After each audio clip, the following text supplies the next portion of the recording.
Today, we want to be sensitive as we talk about this subject, but at the same time, we want to be transparent to this topic. In our presentation, we will try to be first informative about mental health, and at the end, how much you can improve mental health in life. And why we need to talk about mental health. Let me show you this video that will help us understand more about this topic. Mental illness can affect anyone. Mental health affects how we feel, think, and act. It's important at every stage of life so that we can cope with stressful situations, work productively, and make meaningful contributions to our community. However, the statistics are staggering. Over 45% of teens suffer from a mental disorder, and 1 in 5 teens suffer from a severe mental illness. That's 20% of our teen population. Mental illnesses are brain function disorders. They have many causes and result from complex interactions between a person's genes and their environment. A person struggling with mental health should not be viewed any different than if someone were experiencing a physical illness. Mental illness is not a choice or a failure. It does not discriminate. It can affect anyone, regardless of age, gender, social status, ethnicity, or any other aspect of cultural identity. In fact, mental illnesses occur at similar rates around the world, in every culture and in all socioeconomic groups. The concern with mental health isn't just about the statistics, it's about well-being. It can affect families, friends, and our communities. But you can help make a difference by learning to recognize the signs of mental illness. A mental illness makes the things you do in life hard, like work, school, and socializing. It's also not always clear when a problem with mood or thinking has become serious enough to be a concern. Sometimes a depressed mood is normal, such as when a person experiences the loss of a loved one. But if that depressed mood continues to cause distress or gets in the way of normal daily functioning, the person may benefit from professional care. If you think you or someone you know might be struggling with their mental health, it is best to consult a professional. There are many misconceptions about mental health, mental illness, and I want to share some of these misconceptions or myths that we have about mental illness. For example, one of the misconceptions is having a mental illness means you are crazy. And the fact is that it is plain and simple. Having a mental illness doesn't mean you are crazy. It means you are vulnerable. It means you have an illness with challenging symptoms, the same as someone with an illness like diabetes. While mental illness may alter your thinking, your mood, or your perception, that doesn't mean that you are crazy. It means that you are human and you are susceptible to sickness and illness the same as any other person. People with mental illness are violent and dangerous. That is another myth that the people think. Within the last few years, the USA has had an increase in mass violence. Whenever these tragedies take place, the media quickly is to judge these people and the suspect, and they are labeled them as mentally disturbed or mentally ill. In reality, hate is not a mental illness. Only 5% of violent crimes in the USA are committed by people with serious mental illness. The unfortunate truth is that individuals with mental illness are more likely to be victims of violence than perpetrators. There is no reason to fear a person with a mental illness just because of their diagnosis. Another myth is that psychiatry medication are bad. People tend to believe that psychiatry medicine is harmful. Or they believe that psych meds are simply happy pills and an easy way out for those with mental illness to avoid dealing with their problem. Again, this is simply not true. Just like any other detrimental medical condition, mental illness is still an illness. For many with mental illness, medication is necessary, just like it will be for a diabetic taking insulin. For some individuals with mental illness, medication is needed for survival. For others, like those who have mild to moderate depression, anxiety, or ADHD, medication can help ease symptoms so they can function normally. And having regular therapy combined with medication can greatly improve one's quality of life. Seeking help. This is another myth. Seeking help for mental illness will lead to being ostracized or labeled and make symptoms worse. The reality is that I know it is hard to come out to anyone about having a mental illness, especially because they are so commonly misunderstood. And people who are unfamiliar with mental illness tend to think that people are the way they are because of nature, personality, or attitude. But when you do have the strength, courage, or bravery to open up to someone else, you are working to alleviate the stigma, increase awareness, empower yourself, grow as a person, and promote understanding of mental health. So don't let other people, other perception, scare you from getting the help that you need. Now, if you still have misconception about mental health and feel shame or label because of your condition, let me share with you some famous people that have mental illness. The first one that we can see is Isaac Newton. He was the most famous mathematician of the 17th century, and he was responsible for many scientific discoveries we take for granted today. Newton was well educated, had access to the best knowledge of his day, and was wealthy in later life. He suffered from several nervous breakdowns in his life and was known for great fits of rage towards anyone who disagreed with him, which some have labeled bipolar disorder, which was unknown at that time. Beethoven, remember the composer? He had bipolar disorder, which some have said gave him such creative power that his composition broke the mold for classical music forever. He was a child prodigy with his father used to try to explore him with that. His maniac episode seemed to fuel his creativity. He wrote his most famous works during time of torment, loneliness, and suffering psychotic delusions. Abraham Lincoln, he was the 16th president of the USA, and he suffered from severe and debilitating and on occasion suicidal depression. Winston Churchill, he was the Prime Minister of Great Britain, who is also known as the Big Three: Churchill, Roosevelt, and Stanley. To lead the world to defeat of Hitler in World War II, told in his own writing about suffering from a black dog. He explained about how he was suffering about serious depression. You don't have to feel like you are not good enough because you have a mental condition. We all have issues in our life.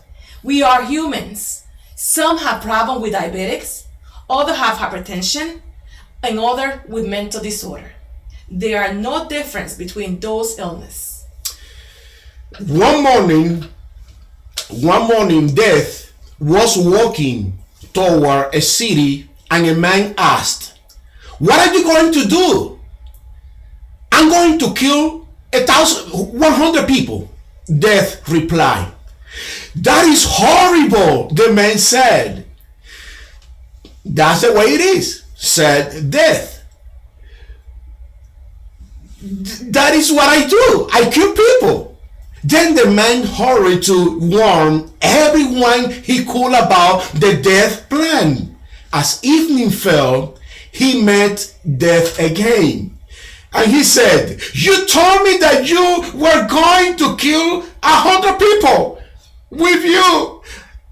Why did you kill 1,000 people? And Death said, I kept my word. I only killed 100 people. Anxiety killed the other 900 people. That's the reality. The pandemic we are facing today has led some people to develop a state of anxiety, which can be very dangerous for their physical, spiritual, and emotional health.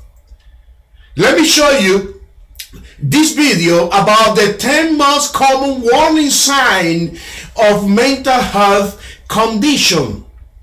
And I want you to pay attention, because maybe you are facing, maybe you are struggling with one of these conditions. And if you identify yourself with these signs, warning signs of mental health condition, you need to seek help, you need to call, you need to talk to someone. Let me show you this video.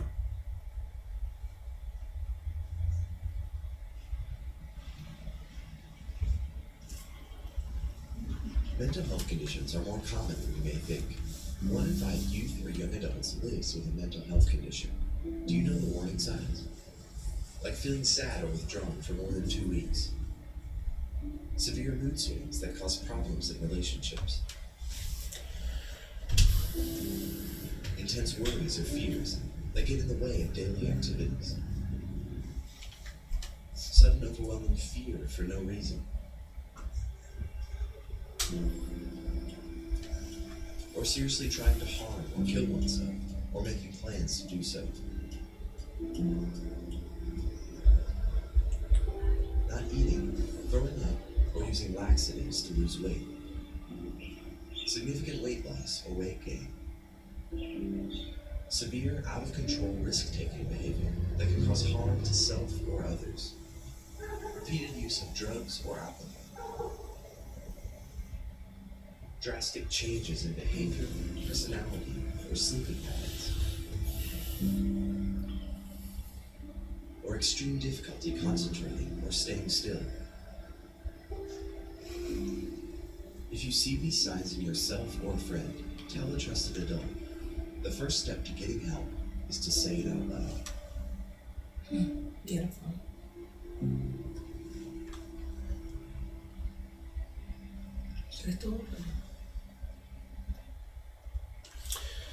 Let me talk a little bit about anxiety. Anxiety is the most common mental illness in this country, affecting 40 million adults, according to the National Institute of Mental Health.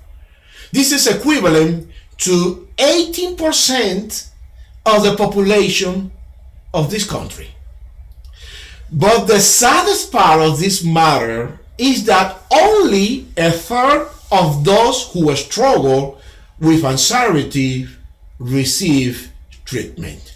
Anxiety is part of the human body's nature response system to any true or false threat we experience. When your mind perceives that it is in danger, it sends a series of signals to your body.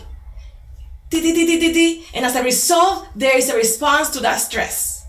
Stress is the response to the external threat when you experience a crisis, a task you have to finish, or the threat of an uncertain future.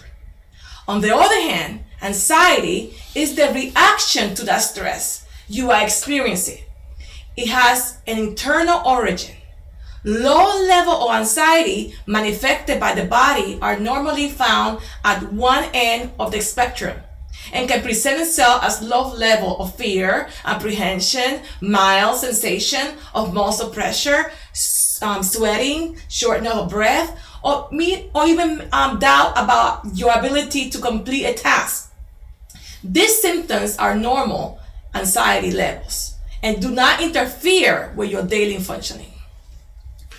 On the contrary, these normal levels of anxiety help us to function more effectively since they produce greater motivation and attention to the stress we have in advance. So we are talking about two types of anxiety. You have a normal level of anxiety that you need to have to function as a person and to fulfill your responsibility, but you also have a high level of anxiety that doesn't help you to function in your daily activity. Experts like Jennifer Feed draw their attention to see anxiety as a messenger that tells you what is important to you.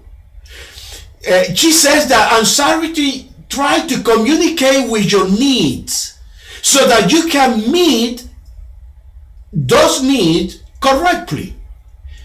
And if you kill the messenger, you will not receive the message. Many people doesn't want to feel anxiety. They try to avoid. They say, no, I don't want to feel this way. No, but you need to understand that it is normal. It is part of the creation. It is normal to experience some level of anxiety in our life. When you don't see anxiety as a messenger, it can reach clinical levels.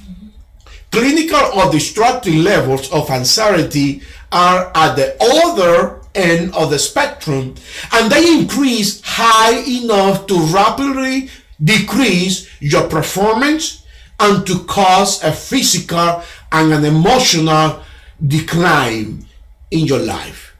Anxiety disorder are characterized by a severe and persistent worry that is excessive to the situation that you are experiencing. And these symptoms cause anguish, they affect your daily function, and they occur for a significant period of time. The lines that divide the destructive and constructive level of anxiety is very, very fine, and often it's hard to identify it. And this is when you have problem. Let me show you some example. Destructive anxiety paralyzes. Yeah. The constructive one motivates. The destructive one reduces your creativity. The constructive one increases it. The destructive one produces an anxious restlessness.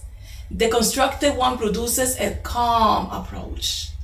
One tries to control the future and the other one tries to improve it. One fears the worst, the other one hopes for the best. One distracts the mind from whatever is important, and the other one directs the mind to what is important. Do you remember the Bible story that relate to the experience that the disciple had when they were with Jesus and they faced a storm? They thought that they would die, Yeah. and they became very anxious. And they came to Jesus, and Jesus was sleeping. I love this story because they were afraid that they will die in the storm, and Jesus, on the other hand, was sleeping. On one side, I see the disciple anxious, thinking that they will die, and on the other side, we have Jesus sleeping in the midst of the storm. Two different groups. With two different reactions. One group, the disciples, were anxious, thinking that they will die. And Jesus, trusting his life to his Father who was in heaven. Amen. How are you reacting to the COVID-19? How are you reacting to the situation that we are facing today? It is not difficult to understand that in the case of the disciple with Jesus, before the storm on the lake, they manifested a destructive anxiety, as you explained just a moment ago. They experience a destructive anxiety by having an anxious restlessness, thinking that they will perish. On the other hand, Jesus manifested a constructive anxiety. It will be good to ask ourselves, what message did the disciple anxiety try to give them in the midst of the storm? Maybe they needed to understand their need to depend more on Jesus and less on their own strength, because they were fishermen. They knew the lake, but in spite of everything that they knew about the lake, everything that they knew about being a fisherman, they were scared. Their anxieties show that even though they were close to Jesus, they didn't trust him to solve their crisis. So we can conclude by saying that anxiety itself is not a sin, because it is a natural reaction to stress. Being anxious becomes a sin when it stops being constructive and becomes destructive, and you start to get desperate using your human skills to deal with your stress. That is what Jesus in Matthew 6:25 said to his disciple: be anxious for nothing. As Christians, we call not to live in a state of anxiety, and simply to see anxiety as a messenger who wants to help us see what is important in our life. I will also clarify that many people suffer from anxiety disorder as a product of traumatic experiences that they have in their lives. And for them, anxiety is a pathological problem. In these cases, saying that this person is sinning because they are living in a state of general anxiety is not correct. For these people, trying to manage the cognitive part of their mind is not a simple thing to do, and they need therapy and often even medication. For many young people, suicide is the best action to their crisis. And I want to take a moment to talk about suicide among young people. Okay? Suicide is the second leading cause of death among young age between 15 and 24. Approximately 1 out of every 15 high school students reports attempting suicide each year. 1 out of every 53 high school students reports having made a suicide attempt that was serious enough to be treated by a doctor or a nurse. For each suicide death among young people, there are maybe as many as 100 or 200 suicide attempts. So this is a real issue. And this is affecting, I know that there are a lot of young people that are struggling with suicide ideation in our churches. And that's why I decided to include this subject in our presentation. Among teenagers, suicide attempts may be associated with feeling of stress, self-doubt, pressure to succeed, financial uncertainty, disappointment and loss. For some teens, suicide may appear to be a solution to the problem. Depression and suicidal feeling are treatable mental disorder. I want you to understand this. Depression and suicidal feeling are treatable mental disorder. Suicidal thoughts are a symptom of a depressed condition. And maybe people think that having a suicidal thought if someone has a suicidal thought, they are having those thoughts because they are not close to Jesus, or they are not religious enough, or they are not reading the Bible, or they are not praying. And that's wrong. That's not right. Suicidal thoughts are a symptom of the depressive condition.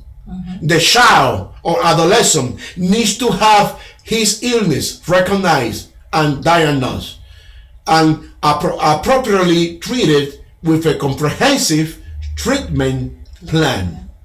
Thoughts about suicide and suicide attempt are often associated with depression. In addition to depression, other risk factors include the following. Family history of suicide attempt could have an impact in someone that could be dealing with suicidal ideation. Exposure to violence, impulsivity, aggressive or destructive behavior, access to firearm, bullying. Many young people are experiencing bullying.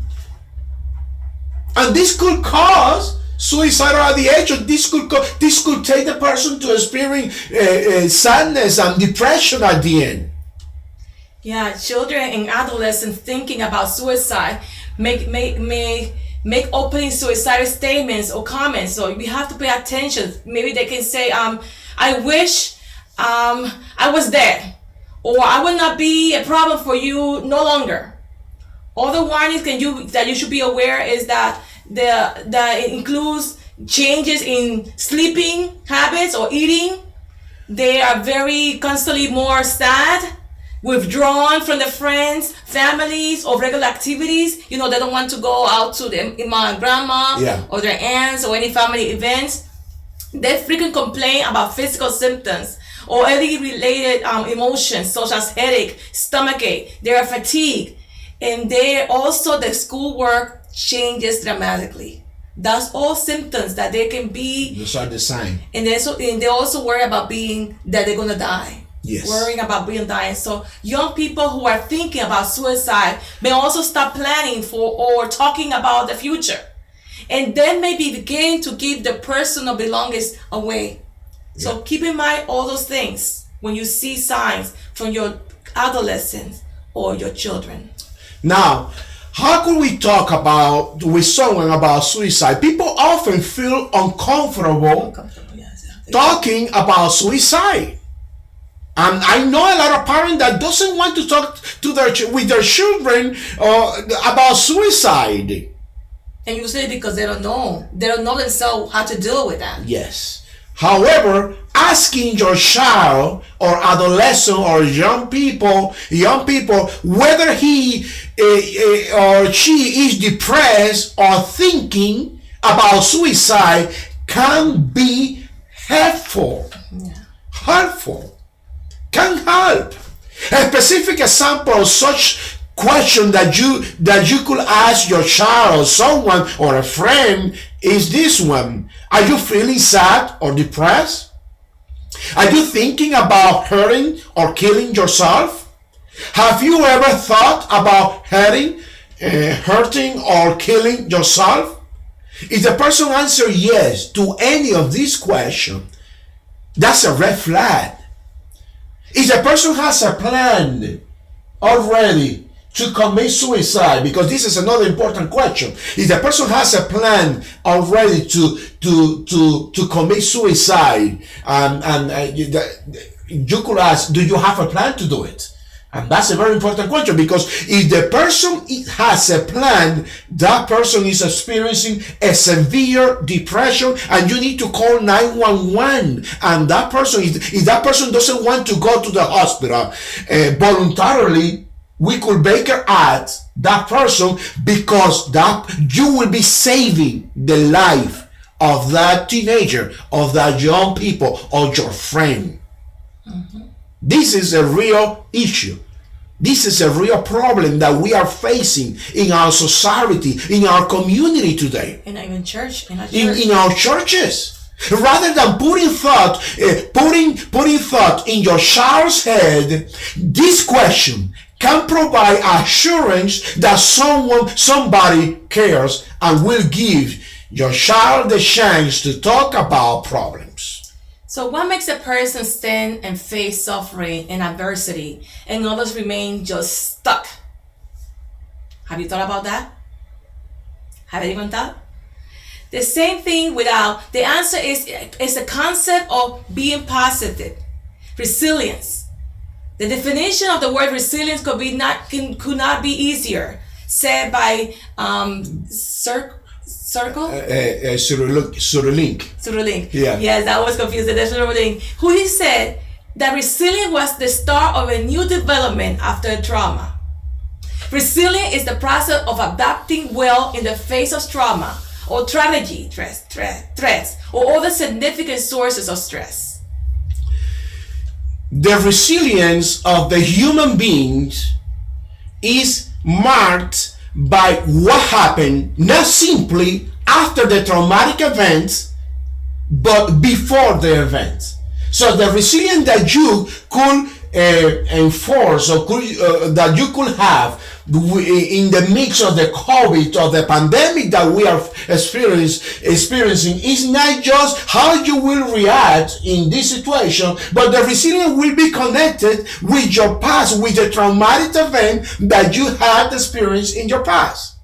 There are studies showing that people who have had a childhood marked by abandonment, in which they could not develop emotional intelligence or learn to regulate their emotion, are more likely to succumb to the crisis compared to people who had parents who allowed them to develop a secure attachment.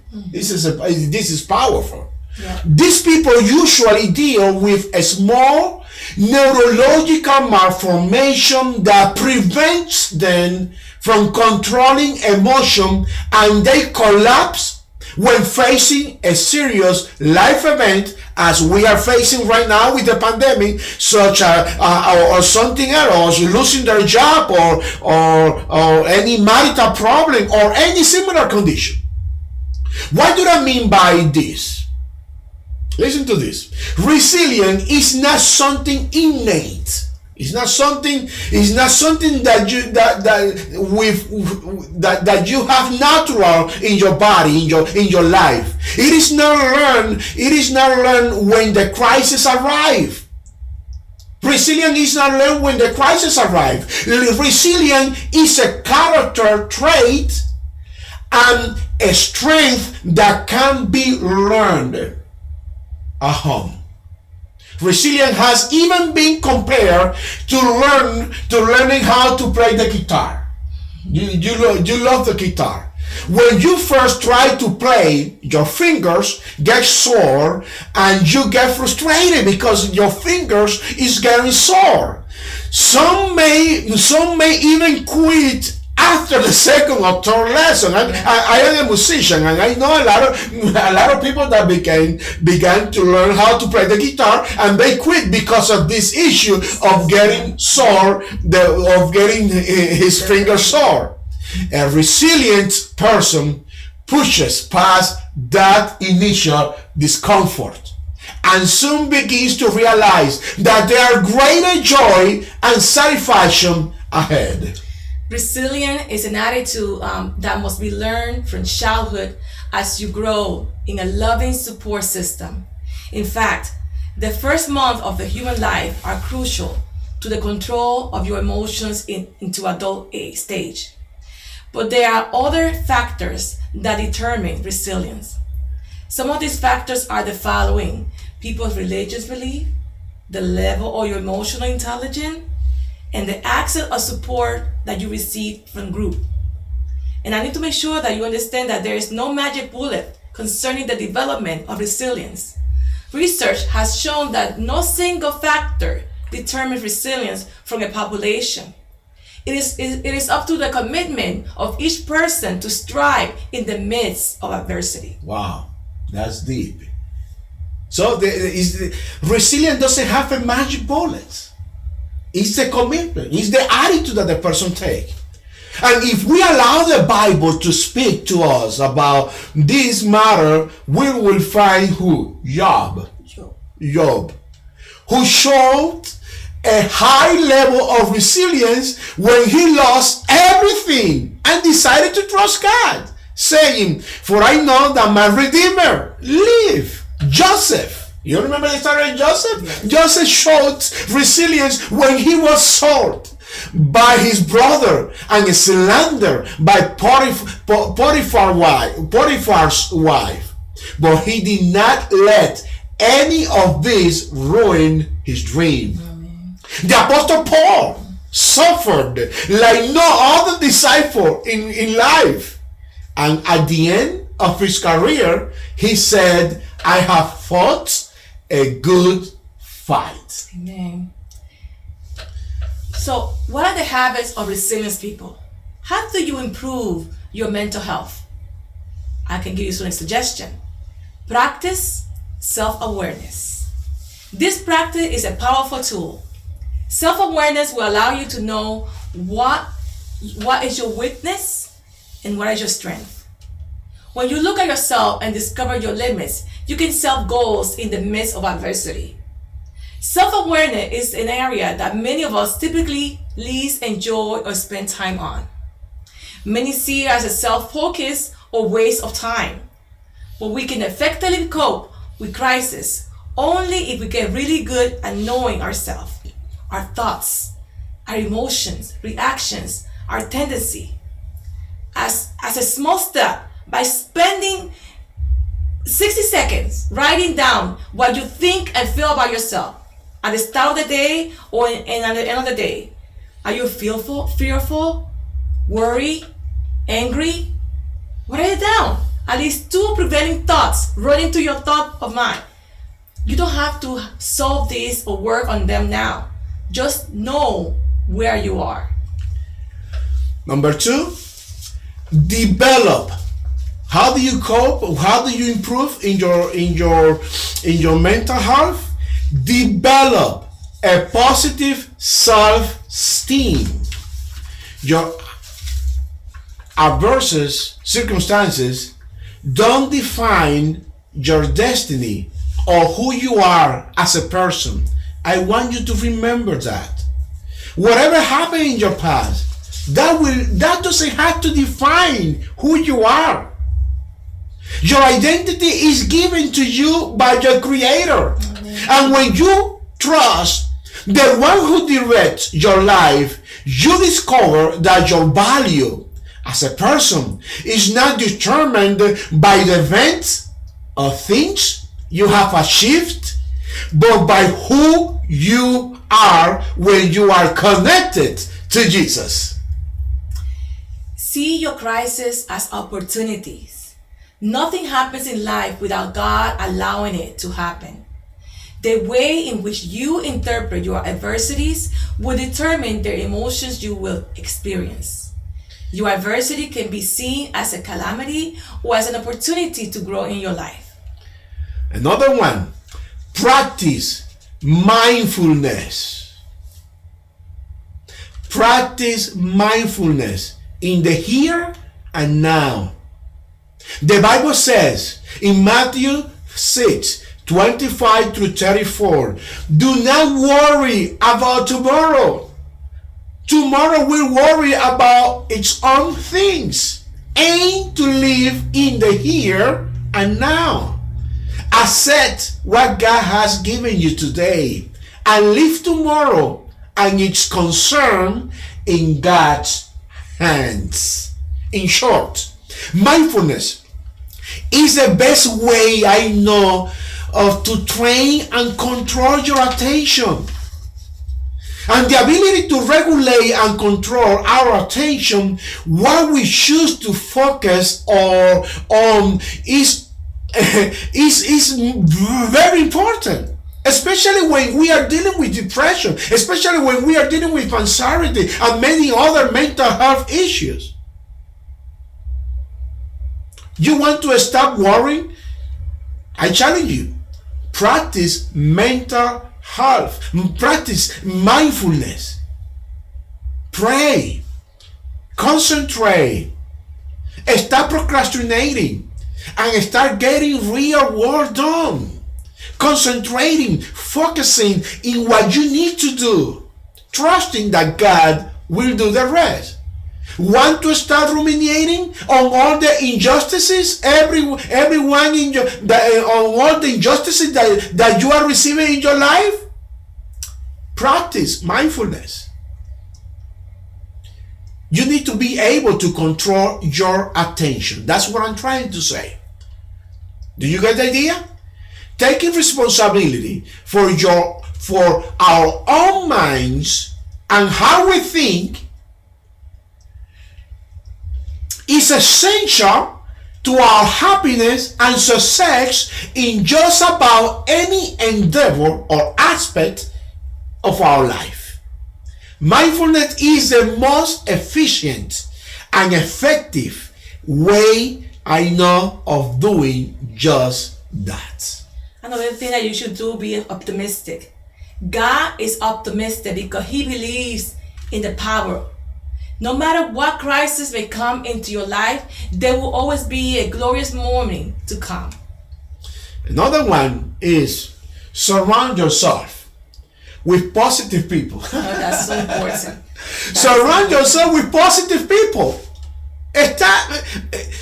Don't surround yourself with people that are negative. The people around you influence your life and your way of thinking. Choose friends who can help you grow and who can extend a helping hand when you are down. Avoid bumping into people who have a personal agenda against you. Learn to manage your emotions. The Holy Spirit begins that work in you by helping you develop self-control. If your earthly parents forsake you and did not teach you how to manage your emotion, the Lord will the Lord will receive you and will help you grow emotionally. Another one is be flexible. Be flexible in the face of changes, especially at this time when we are facing this pandemic. You need to be flexible. Right now, instead of me preaching at your church, I'm preaching through a Zoom. We need to be flexible. And I'm very happy. I want to affirm you of everything that you are doing to ministry to the Haitian young people through Zoom. That's me being flexible. We are not able to be at church to have a service at church. We use social media. We use Zoom. Resilient people are flexible enough to understand the crisis in which they are immersed and adapt to adverse circumstances. Also, seek help from others. Resilient people seek company in the midst of their pain. The natural tendency of the human mind is to withdraw when facing trauma. The brain shuts down before trauma. You must fight against yourself and not isolate yourself in the face of the crisis. Another one, and I love this one because I love to ride my bike. Have high intensity interval training. In other words, do exercise. It is pretty clear that there are some really big benefits to this kind of exercise. In addition to it being logically convenient, exercise in general also has well-known beneficial effects on everything from sleeping to depression. Plus, it helps you stay fit and give you a sense of accomplishment and self-efficacy. So, do exercise regularly. And one thing that I like to put this in my own is to sleep like a robot. Remember the robot that gets shut down and doesn't worry about anything? We all heard how important it is to have sleeping. And it's true, getting consistently good rest will improve everything from your immune system into your mood. What most people don't realize is that the secret to getting good sleep is just stop trying to get a good sleep. Be consistent. I try to have the same evening when I go, the routine, going to bed at the same time, waking up at the same time, even on weekends. Yes, I know it's hard to wake up and you say, okay, weekend time, let's go sleep more time, more, I don't have to wake up early. But no, even the same time I wake up in the weekday, I try to wake up in the weekend so my mind can be accustomed and my sleeping pattern doesn't get disturbed. Don't think or worry in your bed. Your brain should be only associated with one activity, and it's that falling asleep. That's funny. Assertiveness is another way to improving our mental health. Assertiveness may be the most underrated mental health habit on this list, and perhaps the most underrated aspect of mental health generally. The ability to directly and respectfully ask for what you want and set boundaries on what you don't want is key to building self-confidence and living your life according to your values rather than other people's wishes. The last on the list, The last one, is being trust in God. Resilient people trust God. They know their destiny is in God's hand. And we need to trust God every day. When we trust God, when we pray, when we present to God our problem, our issues, our fears, God will be with us. The same way that Joseph presented his problem, the same way that Paul, the same way that the disciple came to Jesus presenting their problem. Today, in the midst of this pandemic, we need to trust and present our problem to God. And I want to finish with this. The banana tree is sturdy and resilient even if it looks weak. Unbelievable as it seems to be, no fire or typhoon can kill it. Even if one cuts its body into 1,000 pieces, it still can survive. The only way by which a banana tree can be prevented from growing again is to uproot it completely. God has created you with this ability to be resistant and resilient even in the midst, in the most difficult trial that can come to our life. For this reason, my challenge to you this afternoon is don't give up. Be resilient. Trust God. Present your problem, and if you need to seek help, professional help, because of your depression, because of your suicidal thought, call someone, talk to someone, because we are here. We are human beings, and we are here to help you. May the Lord bless you.